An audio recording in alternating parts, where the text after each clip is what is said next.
আসসালামু আলাইকুম এভরিওয়ান। এই তো হচ্ছে আমি সব কিছু রেডি করে নিয়েছি। নিয়ে যখন আমি এইখানে হচ্ছে মুরগির রানগুলো দিচ্ছিলাম, আমার এত ভয় লাগছিল। বিশেষ করে আমি যখন রোস্টের জন্য মুরগি ভাজতে আসি তখন আমার খুবই ভয় লাগে, মানে আমার গায়ে তেল ছিটে পড়বে না পড়বেই। জানি না এটা কার কার সাথে হয়, আমার মনে হয় প্রত্যেকের সাথেই এইরকম হয়।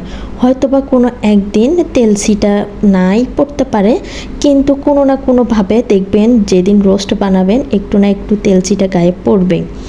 তো তেল চিটা পড়লে তো এখন কিচ্ছু করার নাই। আর এই খাবারটা হচ্ছে অনেক মজার, আমার ছেলে বলেন আমার হাজব্যান্ড বলেন দুইজনেরই অনেক পছন্দের।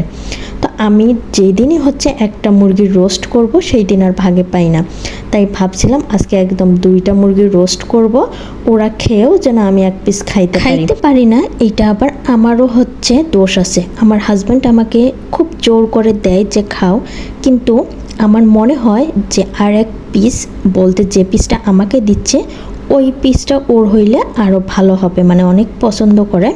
এই জন্যই ভাবি যে না আমি খাবো না, তুমিই খাও। তারপরে ওকেই হচ্ছে তুলে দেই বা আমার ছেলেকে তুলে দিই।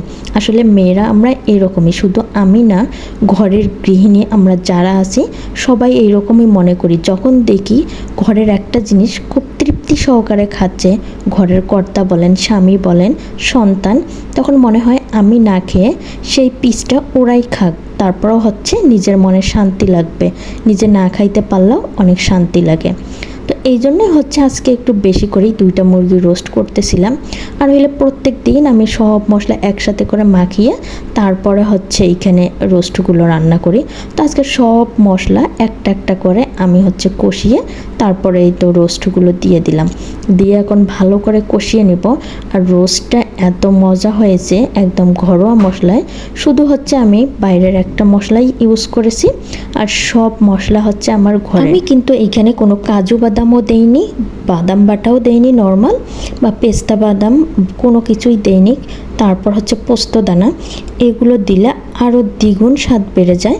তারপরে ঘরোয়া মশলা যা ছিল এগুলো দিয়ে রান্না করছি, তাতেই এত স্বাদ হয়েছে আমার কাছে মনে হয়েছিল আর কোনো কিছু দেওয়ার প্রয়োজন হয়নি, শুধু আমি একটু ঘিটা ইউজ করেছি। আর যা মশলা দিয়েছি এইগুলো দিয়ে এত মজা হয়েছে, অনেক মজার হয়েছে।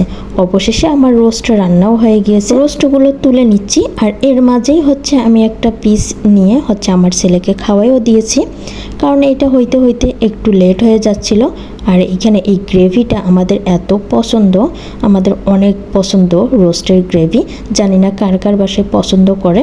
তো আমার ছেলে আবার ফুল রোস্ট একটা খাইতে পারে না, তারই যে অংশ ছিল এইটা নিয়ে পরে আমি এই তো পোলাও করেছিলাম, প্লেন পোলাও একদম, এইটা দিয়ে আমি খাওয়া শুরু করেছি। তো আমি ইফতারিতে এইটাই খেয়েছি। আজকের মতো পর্যন্ত।